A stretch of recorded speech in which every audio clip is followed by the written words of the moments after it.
നമസ്കാരം, നമസ്തേ ആൻഡ് അസ്സലാം വലൈക്കും. ഞാൻ നിങ്ങളുടെ രാജസാഹിബാണ്. KSAയുടെ ബിസിനസ് മേഖലകളിൽ ഒരുപാട് പുതിയ താരങ്ങൾ ഉദിച്ചുകൊണ്ടിരിക്കുകയാണ്. ഒരുപാട് ഓപ്പർച്യൂണിറ്റീസ് ഉള്ള സൗദി അറേബ്യയുടെ ഈ മണ്ണിൽ ഇപ്പോൾ പുതിയതായി ഉദിച്ചു വരുന്ന ചില ബിസിനസ്സുകാരെ കൂടി നമ്മളുടെ ഐക്കൺസ് ഓഫ് ഇന്ത്യയുടെ എപ്പിസോഡിലേക്ക് നമ്മൾ സ്വാഗതം ചെയ്യാണ്. അവരെ നമുക്ക് കാണാം, വിശേഷങ്ങൾ അറിയാം, പരിചയപ്പെടാം.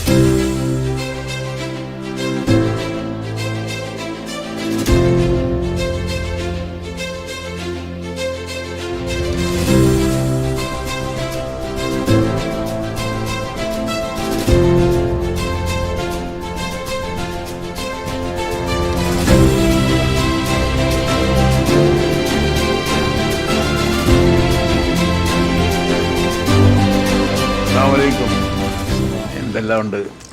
ഫാസിൽ ആൻഡ് ഷാനിൽ അല്ലേ? എല്ലാത്തിലും ഇല്ലുണ്ടല്ലോ അല്ലേ? നമ്മുടെ രസം അൽ റൈഹാൻ കമ്പനിയുടെ, അതായത് കെമിക്കൽ അല്ലേ, ക്ലീനിങ് മെറ്റീരിയൽസ്, എല്ലാ ഒരുവിധപ്പെട്ട സാധനങ്ങളൊക്കെ ഉണ്ടാവും. ക്ലീനിങ് മെറ്റീരിയൽസ് ആയിട്ടുള്ള കോസ്മെറ്റിക്സ്. അതിൻ്റെ 2 യുവരക്തങ്ങളെയാണ് നമ്മളിപ്പോൾ ഇവിടെ കിട്ടിയിരിക്കുന്നത്. 3 വർഷമായി ഇപ്പോൾ ഈ ഒരു സംഭവം രസം അൽ റൈഹാൻ്റെ കമ്പനി സ്റ്റാർട്ടപ്പായിട്ട് അല്ലേ? അപ്പം എങ്ങനെയുണ്ട് ഇവിടെ take off? How was the take off? നിങ്ങൾ അതിലേക്ക് വന്നത് എങ്ങനെയാണ്? നേരത്തെ ബിസിനസ് എന്തായിരുന്നു, അല്ലെങ്കിൽ ഈ ഒരു ബിസിനസ്സിലേക്ക് കടന്നു വന്നു എന്താണ് അതിനകത്തുള്ളൊരു മോട്ടിവേഷൻ? ഞങ്ങൾ ഇങ്ങനെ ഒരു ഫീൽഡിൽ നിന്ന് വന്ന ആൾക്കാരല്ല. ബിസിനസ് ഇതുമായിട്ട് യാതൊരു ബന്ധവുമില്ല, കുലബന്ധമില്ലാതെ എന്തായാലും ഡിഫറെന്റ് ഫീൽഡ് പോലെ ആയിരുന്നു. ഈ ക്ലീനിങ് മറ്റ് സംഭവങ്ങളിലേക്ക് വരാനുള്ള കാരണം അതായത് ഹൈജീനിറ്റി കൊണ്ടാണോ, അല്ലെങ്കിൽ മറ്റുള്ളവരെല്ലാവരും ഹൈജീനിറ്റ് ആയിട്ട് ഇരിക്കണോ എന്നുള്ളത് കൊണ്ടാണോ? അല്ല, സത്യം പറഞ്ഞു കഴിഞ്ഞാൽ ഒരു ബിസിനസ് സ്റ്റാർട്ട് ചെയ്യുന്ന സമയത്ത് നമ്മുടെ ഒരു ബിസിനസ് മാത്രമേ ലക്ഷ്യം ഉണ്ടായിരുന്നുള്ളൂ. അതെ അങ്ങനെ പിന്നെ കുറച്ചും കൂടി കൂടുതൽ സ്കോപ്പ് നമുക്ക് കുറച്ചും കൂടി നമുക്ക് ഒരു ഐഡിയ ഉണ്ടായിരുന്നതും ഒരു ക്ലീനിങ് ആൻഡ് പ്ലാസ്റ്റിക് മെറ്റീരിയൽസ് ആയത് കാരണം അതിലോട്ട് ഇറങ്ങിയത് മാത്രമേ ഉള്ളൂ. കുറച്ചും കൂടി സപ്പോർട്ട് ചെയ്യുന്ന ആൾക്കാരും ഉണ്ടായിരുന്നു. ശരി. അപ്പോൾ ഈ 3 വർഷം എന്ന് പറയുമ്പോഴത്തേക്ക് എനിക്ക് തോന്നുന്നു we are back to corona അല്ലേ? അതെ. കൊറോണ ടൈമിലാണോ നിങ്ങൾ സ്റ്റാർട്ട് ചെയ്യുന്നത്? അതെ, സമയത്ത് സ്റ്റാർട്ട്. മാസ്കോട് കൂടിയാണോ ഇത് സ്റ്റാർട്ട് ചെയ്യുന്നത്? ആണോ? ശരിക്ക് ഭയങ്കര ഒരു ടഫസ്റ്റ് ഒരു പീരീഡിലായിരുന്നു. അത് ശരി, ആ സമയത്തായിരുന്നു നമ്മൾ സ്റ്റാർട്ട് ചെയ്തത്. അത് ശരി. അപ്പൊ ആ സമയത്ത് ഇതിനെ അതിജീവിച്ച് വരാനായിട്ട് എന്തെങ്കിലും പ്രത്യാശ വല്ലതും ഉണ്ടായിരുന്നോ, അതോ അല്ലെങ്കിൽ നമുക്കൊരു ഭയപ്പാടുണ്ടായിരുന്നു ഇതിലേക്ക് വരുന്നതിന് ഓർത്തിട്ട് ഈ കാൽവെപ്പ് നടക്കുമ്പോൾ? ശരിക്കും പറഞ്ഞാൽ ഓൾറെഡി ആ മാർക്കറ്റിലുള്ള ആളുകൾ തന്നെ ഭയങ്കര സിറ്റുവേഷനിലായിരുന്നു. അതെ. അതുകൊണ്ടാണ് ഞങ്ങളെ സംബന്ധിച്ചിടത്തോളം 2 കാര്യങ്ങളാണ്. ഒന്ന്, ഞങ്ങള് ഈ ഒരു ഇതിൽ ഫീൽഡില് പുതിയതാണ്. പ്ലസ് ഈ കൊറോണ കൂടി വന്നപ്പോൾ ശരിക്കും വെച്ച് തുടങ്ങുന്നത്. അപ്പം അതെങ്ങനെ ആകും, എന്താകും സപ്പോർട്ട് ചെയ്യാന് പറഞ്ഞ പോലെ ആളുടെ ബ്രദർ ലത്തീഫ്, പിന്നെ നമ്മുടെ അമ്മാവന്മാര്, നിങ്ങളുടെ ആൾക്കാരുണ്ടായിരുന്നു, ഫൈസലിന്റെയും ഉണ്ടായിരുന്നു അല്ലേ? ഓൾറെഡി ഫാമിലി ഉണ്ടായിരുന്നു. നിങ്ങളെല്ലാം ബേസിക്കലി അവരെല്ലാരും ഉള്ളത് കൊണ്ട് നിങ്ങൾക്ക് ഒരു വഴികാട്ടിക്ക് പ്രത്യേകിച്ച് ഒരാളുടെ ആവശ്യം വന്നില്ല. അവരൊരു പ്ലാറ്റ്ഫോം ഓൾറെഡി നമുക്ക് ചെയ്തു വെച്ചിട്ടുണ്ട്. നമ്മൾ കുറച്ചുകൂടി പ്രൊഫഷണൽ ആയിട്ട് അത് ചെയ്തു. അപ്പൊ എങ്ങനെയാണ് ഇപ്പോഴത്തെ ഒരു അപ്ഡേഷൻ എങ്ങനെ വരുന്നു?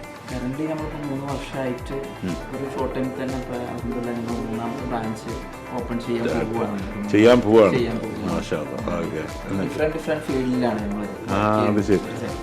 സെയിം ഫീൽഡിലുള്ള സെയിം ആ ഒരു കാറ്റഗറിയിലല്ല. പിന്നെ ഈ തുടക്കത്തിൽ അവിടെ ഇങ്ങനെ 7 വർഷം നാട്ടിൽ നിന്ന് നമ്മൾ ഇതിൽ പ്രവാസിയായി വരുന്ന സമയത്ത് എന്തായിരുന്നു നിങ്ങളുടെ മനസ്സിലൊരു ലക്ഷ്യം? പഠിത്തം എന്തോരം പോയിട്ടാണ് പിന്നെ ഇങ്ങോട്ട് വന്നത്? എന്തെങ്കിലും ഡിപ്ലോമ അല്ലെങ്കിൽ വേറെ എന്തെങ്കിലും ഗ്രാജുവേഷൻ കഴിഞ്ഞതിന് ശേഷം സ്റ്റാർട്ട് ചെയ്യുമ്പോഴത്തേക്ക് വിമാനത്തിലേക്ക് കയറുമ്പം നിങ്ങളുടെ 2പേരുടെയും മനസ്സിൽ എന്തൊക്കെയായിരുന്നു? എന്നെ സംബന്ധിച്ചിടത്തോളം ഞാൻ ചെറുപ്പം മുതൽ എനിക്ക് ബിസിനസ് ഇഷ്ടമാണ്. മൈൻഡ് ഉണ്ടായിരുന്നു. പിന്നെ പറഞ്ഞ ബ്രദർ ബിസിനസ്സിലുള്ള ആളാണ്, ആളെ സപ്പോർട്ടും. പിന്നെ ഇതിനകത്ത് ഇൻവോൾവ് ആണോ? ഇതിനകത്ത് ഈ ബിസിനസ് ഇൻവോൾവ് അല്ല, വേറെ ബിസിനസ്സുകൾ വേറെ പുള്ളിയുടേതായ ബിസിനസ് ഉണ്ട്. ഇദ്ദേഹം ഞാൻ ഈ പറഞ്ഞ പോലെ എന്നെ സംബന്ധിച്ചിടത്തോളം വരണന്റെ ആ ഒരു സമയത്ത് നമുക്ക് ബിസിനസിന്റെ ഒരു ഇതുണ്ടായിരുന്നില്ല. ഇല്ല. പിന്നെ ഇവിടെ നേരത്തെ പറഞ്ഞ പോലെ അമ്മാവന്മാർ ഇവിടെ ഉണ്ട് ഓൾറെഡി. അപ്പോൾ പക്ഷെ എന്തായാലും ഈ പറഞ്ഞ പോലെ അവര് നമുക്കൊരു പ്ലാറ്റ്ഫോം എന്തായാലും ചെയ്തു തരും എന്നുള്ളൊരു ഇത് ഉണ്ടായിരുന്നു. അപ്പൊ ആ ഒരു എക്സ്പെക്ടേഷനോട് കൂട്ടാ വന്നത്. പക്ഷെ ബിസിനസിന്റെ ഒരു ഇത് എന്തായാലും ഉണ്ടായിരുന്നില്ല. പക്ഷെ പിന്നീട് ഈ പറഞ്ഞ പോലെ നമ്മളിതില് വൺസ് നമ്മൾ ഗെറ്റ് ഇൻ ആയപ്പോൾ പിന്നെ എല്ലാം കുറച്ചുകൂടി സ്മൂത്ത് ആയി കാര്യം. സ്റ്റാൻഡ് ബൈ നിൽക്കാൻ ഇതൊക്കെ സെറ്റപ്പായി. പിന്നെ ഈ പറഞ്ഞ പോലെ ഇവനും കുഴപ്പമില്ലാത്തൊരു പാർട്ട്ണറാണ്. ബിസിനസ് ചെയ്ത് വളരെ തഴക്കവും പഴക്കവും പല ഈ പിക്കപ്പിലൂടെയൊക്കെ വന്ന് പല രീതിയിൽ വണ്ടി ഓടിച്ച് പല പല ബിസിനസ്സുകൾ ചെയ്ത ആൾക്കാരുടെ കഥകൾ ഞാൻ കുറേ കേട്ടു.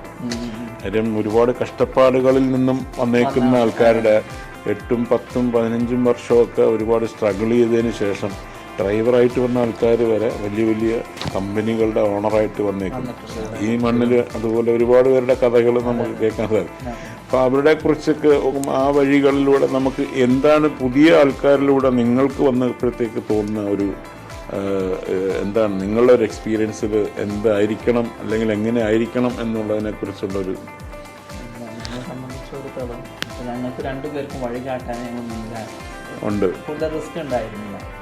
അതുകൊണ്ട് തന്നെ ഞങ്ങൾക്ക് കുറച്ചും കൂടി ഈസി ആയിരുന്നു കാര്യങ്ങളെല്ലാം. ഇനി പുതിയ ഒരു ഇൻവെസ്റ്റർ ഇവിടേക്ക് വരികയാണെന്നുണ്ടെങ്കിൽ പറഞ്ഞ പഴയ മാർക്കറ്റേ അല്ല ഇപ്പോൾ. സൗദി പഴയ കൺസെപ്റ്റ് വെച്ചിട്ട് സൗദിയിലോട്ട് വന്നിട്ടുണ്ടെങ്കിൽ 0 ആയിട്ട് പോകേണ്ടി വരും. ഒരുപാട് ഓപ്പർച്യൂണിറ്റീസ് ഉണ്ട്. അതിനെക്കുറിച്ച് ഓരോ മേഖല വ്യക്തമായി പഠിച്ച് അതിലേക്ക് ഇറങ്ങുമ്പോൾ 100% അതിൻ്റെ ഒരു റിസൾട്ട് ഉണ്ടാകുന്നുള്ളത് ഉറപ്പാണ്. ഒരു യൂത്ത് ബ്ലഡ് എന്നുള്ള രീതിയിൽ നിങ്ങൾക്കൊക്കെ ഒരു വിഷൻ ഉണ്ടാവുമല്ലോ. അപ്പോൾ ഈ പറഞ്ഞ ഞാൻ പറഞ്ഞതുപോലെ ഈ പുതിയ തലമുറകൾക്ക് നിങ്ങളൊരു വഴികാട്ടി ആവണം.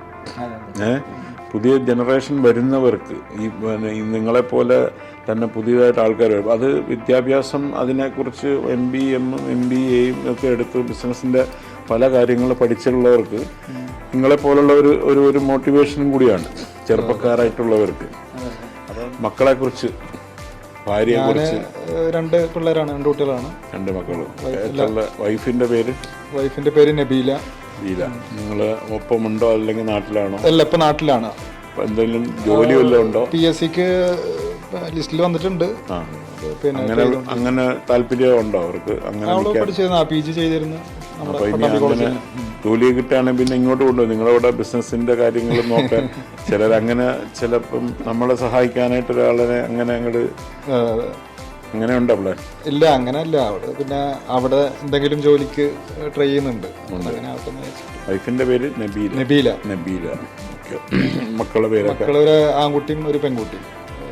പേര് അബ്ദുല്ലാസിം, പെൺകുട്ടിയുടെ ഒരു അമ്ന. പഠിക്കുന്നു. അബ്ദുല്ലാസിം ഇപ്പോൾ ഫസ്റ്റ് സ്റ്റാൻഡേർഡ്. മറ്റാൾ ചേർന്നിട്ടില്ല. ഇവിടുത്തെ ഫർസാന. അത് പിന്നെ ഫാസില് മാച്ച് ബോക്സ് ആണ്. അത് ശരി. 2 പിള്ളേരാണ്.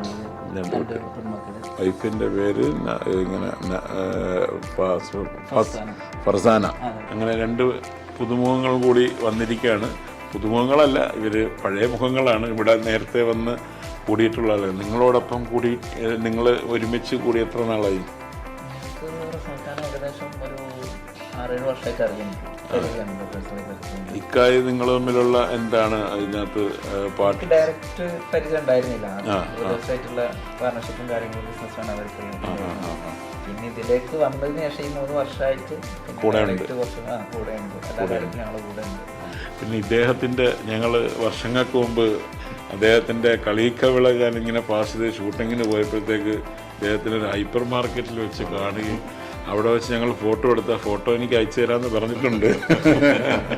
അതെ, ഇപ്പം അവിടെ ഇതൊക്കെ ഉണ്ടോ? എന്താ ബിസിനസ്സൊക്കെ ഉണ്ടോ? എന്തൊക്കെയാണ്? ഇവിടെയും ബിസിനസ്സൊക്കെ ഇല്ലേ? ഇവിടെ ബിസിനസ് ഉണ്ട്. AC അത് എയർ കണ്ടീഷൻ ഉണ്ട്. പിന്നെ കൺസ്ട്രക്ഷൻ കമ്പനി ഉണ്ട്. പിന്നെ റെസ്റ്റോറൻറ്റ് കൊച്ചു കള്ളൻ എന്നിട്ട് അനങ്ങാതെ ഒന്ന് അടുത്തിരിക്കുക. പല ബിസിനസ്സുമായിട്ട് എങ്ങനെ നടക്കുകയാണല്ലേ? അൽഹംദുലില്ലാ ഹൈറല്ലേ. കാരണം ഏകദേശം 3 പതിറ്റാണ്ട് എത്താറാകുന്നുണ്ട്. കാരണം എൻ്റെ 16ാമത്തെ വയസ്സിൽ സൗദി അറേബ്യയിലെത്തിയത്. നമ്മുടെ റസാഖ് ഭായിമായിട്ട് എന്നൊക്കെ പറഞ്ഞു കഴിഞ്ഞാൽ നമ്മുടെ ബിസിനസ് ബന്ധത്തിലുപരി നമ്മുടെ പ്രവാസ ലോകത്ത് പൊതുപ്രവർത്തനം നമ്മുടെ KMCC-യിലൂടെയാണ് ഞങ്ങളൊക്കെ കൂടുതൽ വൈഡായിട്ട് അടുപ്പങ്ങളും ബന്ധങ്ങളൊക്കെ സൃഷ്ടിച്ചിട്ടുണ്ട്. നല്ല ബന്ധങ്ങൾ, കൂട്ടായ്മയുണ്ട് അതിനിടയ്ക്ക്. മലയാളി സമാജം, അത് മലയാളി അസോസിയേഷൻസുകൾ അല്ലേ? അതായത് KMCC എന്ന് പറയുന്ന ഒരു വലിയൊരു സംവിധാനം ഇവിടെ ഉണ്ട്. KMCC full form? കേരള മുസ്ലിം കൾച്ചറൽ സെന്റർ. അതായത് മുസ്ലിം ലീഗിന്റെ പ്രവാസി സംഘടനയാണ് KMCC എന്ന് പറഞ്ഞു കഴിഞ്ഞാൽ. ഓഹോ, അത് ശരി. പുള്ളി സീനിയർ ലീഡറാണ് ഈസ്റ്റേൺ പ്രോവിൻസിലെ. ഞാൻ പിന്നെ പാലക്കാട് ജില്ലാ വൈസ് പ്രസിഡന്റ്. ഓ, അത് ശരി. അപ്പൊ നിങ്ങളുടെ പ്രവർത്തനങ്ങളൊക്കെ ഇവിടെ നല്ല സജീവമായിട്ട് ബിസിനസ്സിന് യാതൊരു ബുദ്ധിമുട്ടും ഇല്ല. സംഘടനാപരമായിട്ട് രണ്ട് രീതിയിലും പ്രവർത്തനങ്ങൾ ഈസി ആയിട്ട് പോകുന്നുണ്ട്. പൊതുസമൂഹത്തിനിടയിൽ പ്രവർത്തിക്കുന്നതുകൊണ്ട് മാനസികമായിട്ടുള്ള സ്ട്രെസ്സുകൾ കംപ്ലീറ്റ് മാറിക്കിട്ടുന്നതായിരിക്കും. അവരുടെ ആ ഒരു സന്തോഷം, ഈ ഹെൽപ്പ് കിട്ടുന്നവർക്ക് ഉണ്ടാവുന്ന ഒരു സന്തോഷം ഒരുപാട് പേര് മരണപ്പെട്ടിട്ട് അതൊക്കെ ഞങ്ങളൊക്കെ കൈകാര്യം ചെയ്തിട്ടുണ്ട്. CSFിലൊക്കെ ഫണ്ട് സഹായിക്കുന്നതെന്ന് പറഞ്ഞാൽ ഒരിക്കലും ഒരു മതമോ രാഷ്ട്രീയമോ നോക്കിയല്ല. എല്ലാ രാഷ്ട്രീയക്കാരും അതിനുവേണ്ടി, എല്ലാ ആൾക്കാരും ഇതിനു വേണ്ടി അതായത് ഒരു ജീവൻ അല്ലെങ്കിൽ ഒരു മനുഷ്യൻ, അത് ആ മാനുഷിക പരിഗണന. ഇവിടെ പറഞ്ഞതുപോലെ ഇന്ത്യ എന്നോ അല്ലെങ്കിൽ മറ്റൊരു രാജ്യക്കാരനെന്നുള്ളൊരു ചിന്ത ഇവിടെ ഇല്ല. നമ്മൾ പലപ്പോഴും വല്ല വർഗീയത നമ്മുടെ നാട്ടിലൊക്കെ പറഞ്ഞ് പരക്കുമ്പോൾ ഈ പ്രവാസികളുടെ ഇടയിൽ ചിലപ്പോൾ ഒരു റൂമിൽ തന്നെ പാകിസ്ഥാനി ഉണ്ടാവും, പിന്നെ ബംഗ്ലാദേശി ഉണ്ടാവും. അവിടെയൊക്കെ എല്ലാവർക്കും ഒരേ മനസ്സാണ്. അപ്പോൾ നമ്മുടെ സുഹൃത്തുക്കളെല്ലാവരും അദ്ദേഹത്തിനെ ഒന്നും കൂടി നമുക്ക് ഇൻട്രൊഡ്യൂസ് ചെയ്യാം. ഇക്കാളുടെ പേര് അബ്ദുൾ റസാഖ്, അമീൻ, ഫാസിൽ, ഷാൻ.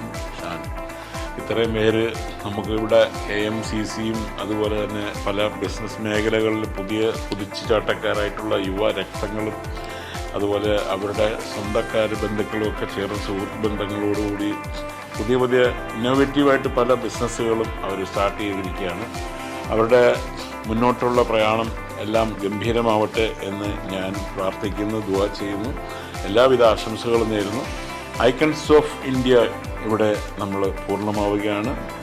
ഇനി മറ്റൊരു ഗസ്റ്റുമായി വീണ്ടും കാണുന്നത് വരെ നമസ്കാരം, നമസ്തേ, അസ്സലാമു അലൈക്കും.